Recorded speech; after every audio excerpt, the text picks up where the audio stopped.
Session 21, Increasing Your Energy Level. How would you like to have more energy and vitality on a day-to-day basis than you do right now? How would you like to learn some ideas and techniques that you can use starting immediately to dramatically increase the amount of vitality that you have moment to moment, hour by hour?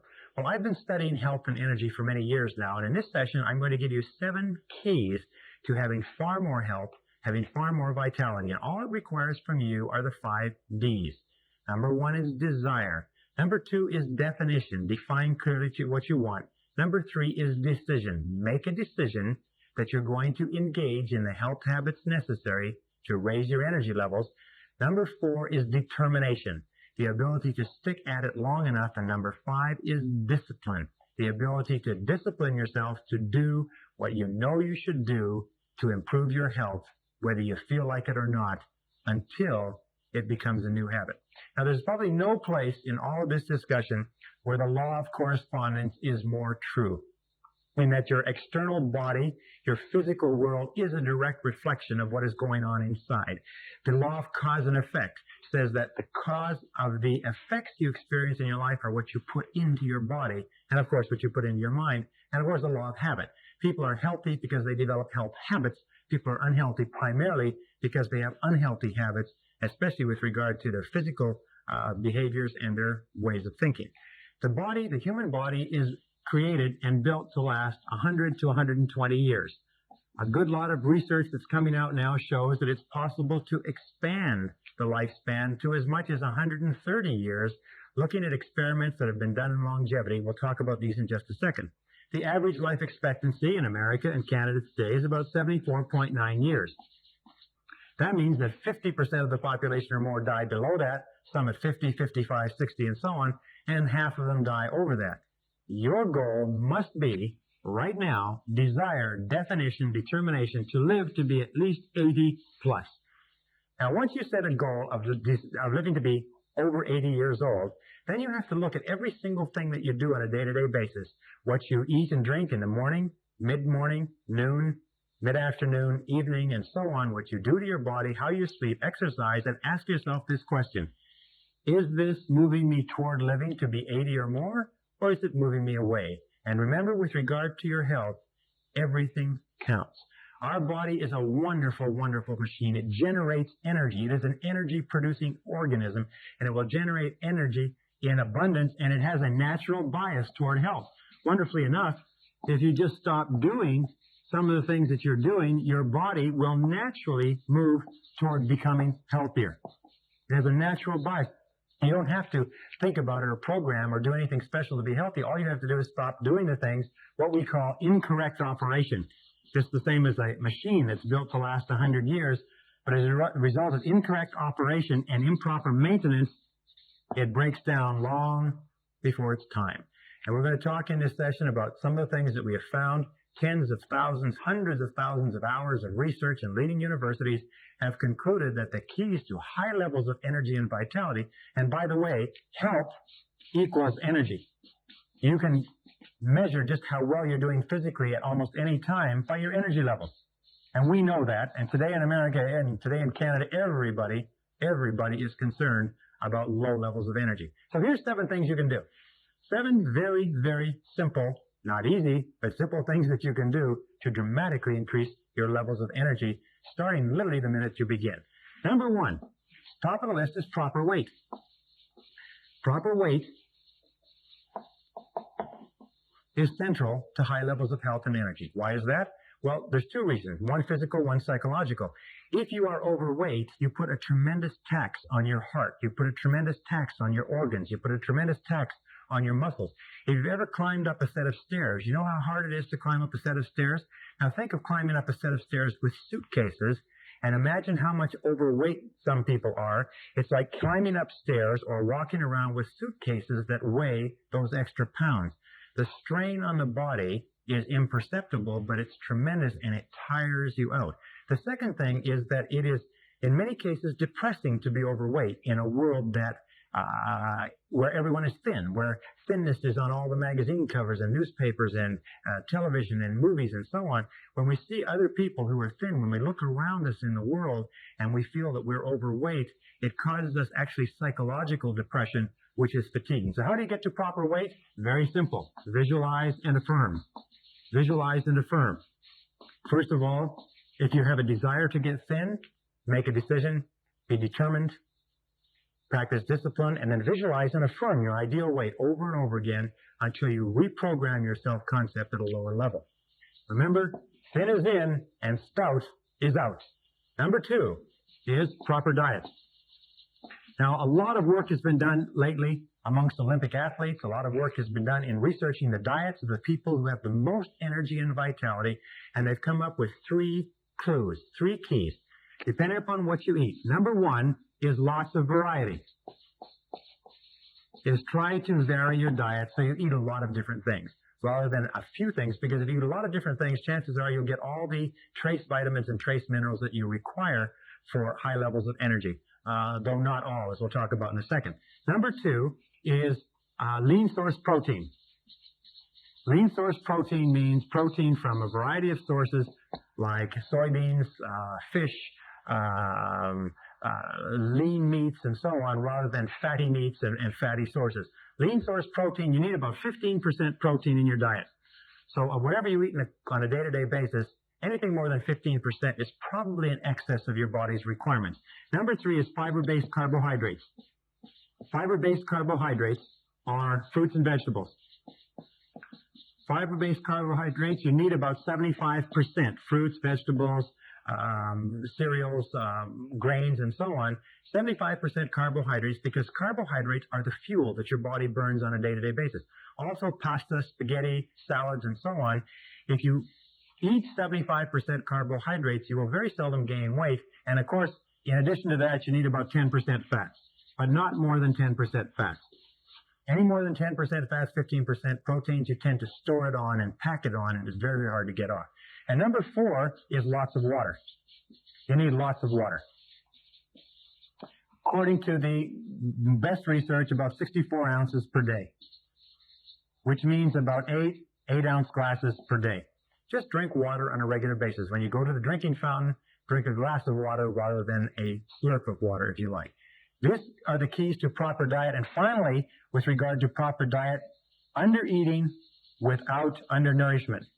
In the research that's been done at the University of California, recently they found that in experimenting with rats, that if you underfeed them so that they run lean and mean, and you don't undernourish them, what you do is you increase the amount of nutrient value in each piece of food that you eat. In other words, you eat foods that have high levels of nutrients, but you eat less of them. You keep your daily calorie intake below 2,000 calories, and you take those calories before, 80% of them before 2 p.m. in the afternoon. What will happen is that you will gradually lose weight, you'll trim down, you'll get thinner, and you'll have far more energy. In laboratory rats, they've been able to increase their lifespans by 30 to 50% simply by trimming down their diet. Their sexual potency goes up, their intelligence level goes up, their amount of energy goes up, the amount of sleep that they require goes down, all from under-eating or eating lean, eating trim. 30 to 50% increase, if it can be transferred from laboratory rats to human beings, means that if this is our current lifespan, 74.9 years, it means that it is conceivable that you and I can live to be 100, 110, 120 years old simply by changing our diets. And there's a lot of information and a lot of research on that that's really exciting right now. Another critical factor is number 3, it's proper food combining. Now, this is a very controversial issue, and so what I suggest that you do, if you're interested in this subject, is read the book by Dr. Harvey and Marilyn Diamond called Fit for Life. And in there, they talk about the fact that if you eat 70% of your diet is made up of fruits and vegetables, which, because 70% of your body weight is water, 70% of your diet should be water-based foods. 70% of your diet is fruits and vegetables, and then you combine foods properly in that you do not eat starches and proteins at the same time. So if you're going to eat vegetables plus protein, or vegetables plus starches, you do not eat proteins and starches simultaneously in any meal. I've tried this method of eating, and I suggest that you try it because it's astonishing. Your weight drops very rapidly, your energy levels go up very rapidly, and it happens within 24 hours. They also advise that you eat a lot of fruits for breakfast and only fruits, and you only start eating vegetables and proteins from noon onward, but you can take from it what you desire. With regard to diet, let me just say this, is that you are unique. You have a unique metabolic rate, and according to medical research, you have unique requirements for food. Some people have a physiological structure that is perfect for vegetarianism. Some have a physiological structure where they need a lot of protein. Others are somewhere in between. They need the right combination of protein and vegetarianism. What you have to do is you have to experiment yourself. Try different combinations of diets, and the indicator is how good you feel, how much energy you have, how well you sleep at night, how trim you are physically, and so on, how well your food digests and passes through. But this food combining, I have found, is quite remarkable in that it does increase your energy levels, because when you put proteins and starches into your stomach, the stomach secretes both acids and bases to digest them.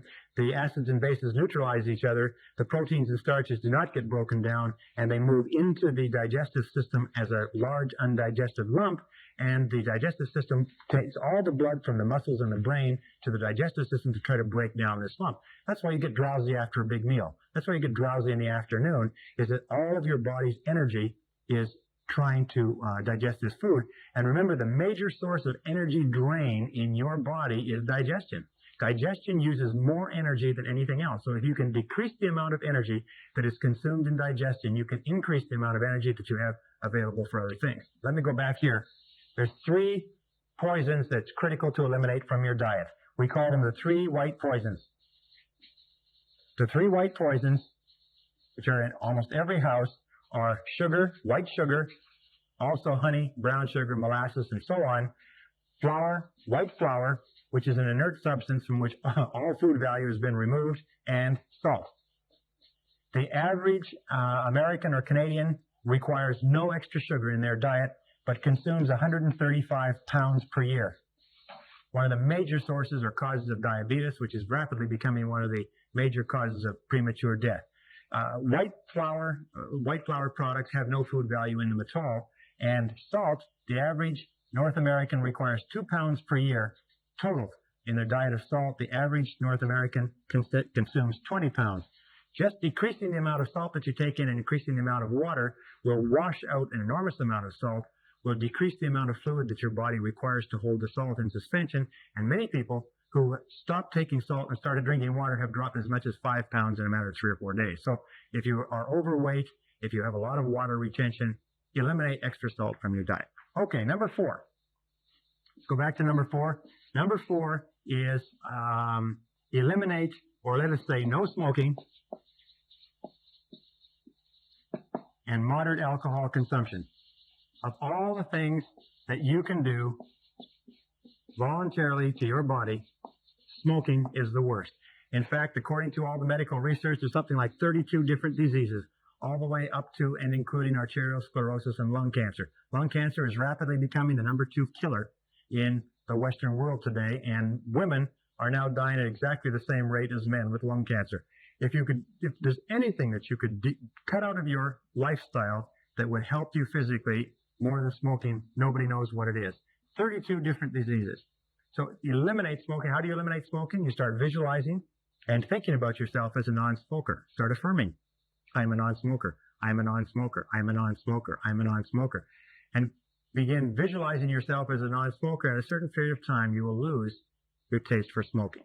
Now, it won't be easy, but it's well worth the effort. Moderate alcohol consumption. I like the word moderate personally. But moderate alcohol consumption, according to the people who do research in this field, is about 1 drink a day. 1 drink a day, 7 drinks a week is about the most that you are allowed if you're going to be called a moderate drinker. When you start getting to 2 drinks a day or 3 drinks a day, you're starting to get into the problem drinking range. Number 5 is proper exercise. Proper exercise means aerobic. Now, aerobic exercise increases the amount of oxygen to the brain. The amount of oxygen to the brain increases the speed with which you think. It increases your level of intelligence and creativity. It also increases your energy levels. In fact, people who engage in aerobic exercise have more energy, sleep less, sleep better, have more energy for the good things in life, if you know what I mean. They eat better food, and they live longer.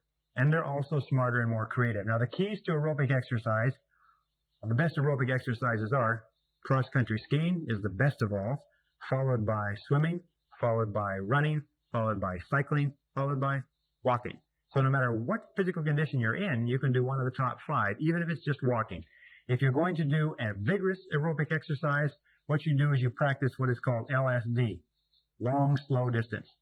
You work out 20, 30, 40 minutes a day. You can go for a walk, 2-mile walk 5 times a week will make you one of the fittest people in the world, if that's all you do is walking.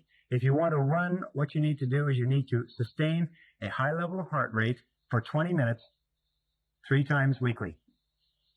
If you do that, you'll be in the top 1% of physically fit people in our society. Simple as that.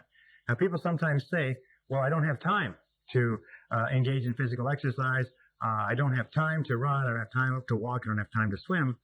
The fact of the matter is this, is that if you are physically fit, if you have higher levels of energy, then what will happen is that you will be able to work productively longer. You will be able to work productively better. You will make fewer mistakes that you have to go back and replace. You will need less sleep. You will have less downtime from physical ailments because you won't be sick. You will have more energy and vitality overall, and you will have more years to your life, more years added onto your life to do things with. The question is, how badly do you want to live a long time? Because I've spoken to many people who have made the mistake of saying, well, I'll get in shape later, or I'll change my diet later, or I'll quit smoking later, until it reaches a point where they find that they have a terminal illness or a terminal situation, and it's too late. With regard to smoking, there was a great story in the Reader's Digest a couple of years ago, talking about a fellow who wrote this article, said, you will quit smoking sooner or later. And he had been told, and he had thought about quitting smoking for 20 years, and he never did it. And one day he went to the doctor, and the doctor looked at him and took at the x-rays and said, you've got lung cancer, you've got 2 months to live. And so he went home, and he put all his affairs in order, and he wrote this little story, and he sent it off to Reader's Digest. And by the time the story was published, he was already dead. It was a footnote, died of lung cancer. But it said that if you don't quit sooner, you'll quit later, but you will quit. I assure you, you will quit smoking. The best time to quit smoking is before they find that you have a lung cancer, and it's hopeless. Right. The next key to health, number 6, is proper rest. According to the Alameda study, which is one of the most impressive studies ever done, it was done at the University of Southern California Department of Public Health by Dr. David Bressler. You remember all that in a row. What they did is they took 7,000 to 8,000 men, and they followed them for 20 years, and they looked at their health habits. And they found that their health habits, the 7 key health habits, which we talked about most of them, that led to longevity, that predicted that one would live a longer life, one of them was 7 to 8 hours sleep per night. 7 to 8 hours sleep per night. Now, with regard to sleep, sometimes people say, well, how much sleep should a person have? Again, each person's metabolic rate is different. Some people need 8, 9, 10 hours sleep because their metabolic rate is slower. Some people have a higher metabolic rate. They can get along with 5 and 6 hours sleep. Sometimes when you're working hard or you're under a lot of physical stress, you need more sleep. Sometimes when you're really excited or positive or enthusiastic about something, you need less sleep. So listen to yourself. Listen to your intuition. However, we do know this, that the amount that you sleep is a habit, that your body actually becomes conditioned to sleeping a certain number of hours per night, and that it is possible for you to reduce the number of hours you sleep by affirming, visualizing, and goal planning or programming your subconscious to reduce your sleep. Now, what they recommend in the book, Sleep Less, Live More, is that you reduce the amount of sleep by 15 minutes per day. Now, what that means is that you take, for instance, a period of your time that's relatively stable, that you're not traveling or moving around, and if you're let's say you're sleeping 8 hours and you want to get down into about the 6.5 hour range, which is very possible according to all the research, then what you say is for the first week, you're going to sleep 7 hours and 45 minutes. And you just sleep 7 hours and 45 minutes until you feel comfortable at 7 hours and 45 minutes. Then you sleep 7.5 for a week, maybe even 2 weeks. And the older you are, the longer you should give yourself to develop a new habit. And over a process of about 6 weeks, you can actually drop from 8 hours to 6.5. And what happens is your body actually sleeps faster. You can train your body by the body learning that I only get 6.5 hours to sleep, so it sleeps quickly, and you are equally rested, equally refreshed, and you have those hours to do something with. Interesting story about a man in England who had an accident when he was young, and as a result of the accident, he fell on his head. He could only sleep 45 minutes at a time, and he only needed to sleep about 2 or 3 45-minute periods during the day. So he took all the rest of the time that he had. He slept very, very deeply for 45 minutes. He had an extra 5, 6, 7, 8 hours a day. He took that time and he studied. By the time he was 35, he had 7 doctorates in 7 different subjects because he had spent all of those hours studying university subjects. Now, number 7, key to success or key to energy is natural vitamin and mineral supplements. Natural vitamin and mineral supplements. Most of our foods today, because they are mass-produced and because of the way we eat, we simply don't get all of the trace minerals and vitamins that we require. In fact, you'd be astonished to know that many people have a deficiency of a particular vitamin or mineral that they don't even know about, but which is causing them depressed energy levels. Sometimes a deficiency of zinc, sometimes a deficiency of selenium, sometimes a deficiency of B12, sometimes a deficiency of riboflavin or potassium in your diet can cause your system to be off-center, cause your system to function improperly, cause you to function at lower levels of energy. So you have to experiment, but the key is to get them from natural sources, pure natural sources. There are many vitamins that say that they are natural and organic, but they are not from natural sources. An example of a natural source vitamin is vitamin C from acerola cherries. Be very clear, because vitamin C from ascorbic acid and vitamin C from acerola cherries has an effectiveness level of maybe 20 to 1. The acerola cherries, 50 milligrams from acerola cherries, may be more effective than 1,000 milligrams from ascorbic acid crystals. So do your own research on vitamins and minerals, the critical part of your health and your fitness. And finally, remember this, if I can repeat. The key to success is desire. Do you really want to have high levels of energy? Do you want to live forever? Do you want to live to be 80 or 90 and still be energetic and vital? Number 2 is define what you want to do. How clearly do you want it? Write out a plan for yourself. Just simply writing out a plan in a series of affirmations. I sleep 6.5 hours per night. I am a non-smoker. I weigh your ideal weight. I exercise 3 times a week. And reading those affirmations over and over again, programming it into the subconscious, begins to trigger what is called autosuggestion, where you will actually feel impelled to engage in the health habits that will give you the energy and vitality that you desire. The third is decision. Make a decision to do it. Sometimes just getting up and getting going is critical.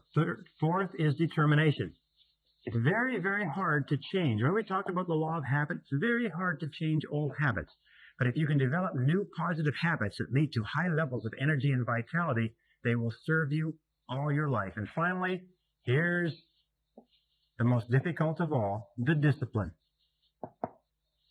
There's a beautiful old saying that says that discipline weighs ounces, but regret weighs tons. Discipline weighs ounces, but regret weighs tons. One final point. We said at the beginning of this seminar that your level of self-esteem, how good you feel about yourself, how much you like yourself, how much you love yourself, is the critical part of a healthy personality. And every single time you discipline yourself to do something that you know is right for you, that increases your levels of energy and vitality, your self-esteem goes up, you feel more positive, you have more energy, you get along better with other people, and you move more rapidly toward becoming the successful person that you're capable of becoming.